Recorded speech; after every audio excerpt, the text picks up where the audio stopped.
17 পারা 10 নাম্বার পৃষ্ঠার সূরা আম্বিয়ার 107 নাম্বার আয়াতে আল্লাহ বলেন, ওয়ামা আরসালনাকা ইল্লা রাহমাতাল লিল আলামিন। সুবহানাল্লাহ।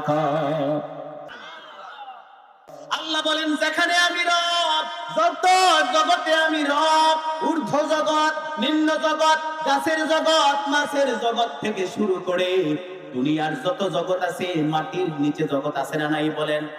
পোকামাকড়েরা বাস করে কিনা বলেন? মাছেরা পানির নিচে বাস করে কিনা বলেন? আকাশে পাখিরা উড়ে, মাটির নিচে পোকামাকড়েরা বসবাস করে, পানির নিচে মাছেরা বসবাস করে, পানির উপরে বাঁচে না। কথা বলেন, বাঁচে কিনা? বাঁচে না। মানুষেরা 2-4 মিনিট অক্সিজেন ছাড়া পানির নিচে বাঁচতে পারবে? বাঁচতে পারে না। মাটির উপরে আমাদের জগৎ, আল্লাহ আমাদের চলাফেরার সুযোগ সৃষ্টি করে দিয়েছেন, বসবাসের সুযোগ করে দিয়েছেন। আবার পানির নিচে মাছেদের জন্য একটা জগৎ তৈরি করেছেন। আকাশের উপরে মহাশূন্যে একটা জগৎ আল্লাহ সৃষ্টি করেছেন। অসংখ্য সৃষ্টি সেখানে উড়ে বেড়ায়, ঘুরে বেড়ায়। কথা বলেন, বেড়ায় কিনা? আমি আপনি পারবো না উড়োজাহাজ ছাড়া, তেল ছাড়া, এই লোহার যানবাহন ছাড়া, যেটা বলতেছিলাম খেয়াল করেন। আল্লাহ বলেন, যত জগৎ আমার সৃষ্টিতে আছে, ঊর্ধ্ব জগৎ, নিম্ন জগৎ, নবমণ্ডল, ভূমণ্ডল থেকে শুরু করে সকল জগতের রব বলার আমি আল্লাহ। কে বলেন? আল্লাহ বলেন। সূরা ফাতিহার প্রথম আয়াতের অর্থ আমরা 5 ওয়াক্ত নামাজে পড়ি না বলেন? পড়ি না সবাই? এটাই বলি, আল্লাহ তুমি সকল জগতের রব, তোমার প্রশংসা করি, আলহামদুলিল্লাহ।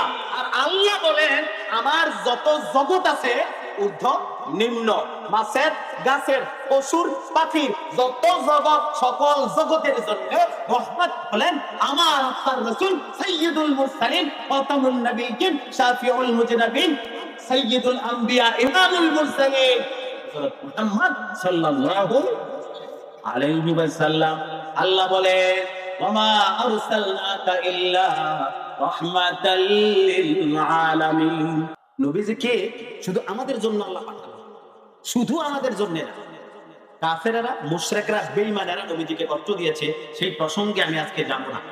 মানুষের তো নবীজিকে কষ্ট দিয়েছে, যারা ঈমান আনছে, আমাদের মতো মুসলমান হয়েছে, তারা সৌভাগ্যবান হয়ে গেছে। কিন্তু যারা বেঈমান, কাফের, মুশরিক, তাদের জন্য নবীজি রহমত। সুবহানাল্লাহ। যারা মানে তাদের জন্য তো রহমত অবশ্যই, যারা মানে না তাদের জন্য আমার রাসূল কি শুধু মানুষের জন্যই না, পশু পাখির জন্যও রহমত ছিলেন, গাছের জন্য, মাছের জন্য, সবার জন্য নবীজি রহমত ছিলেন। সুবহানাল্লাহ।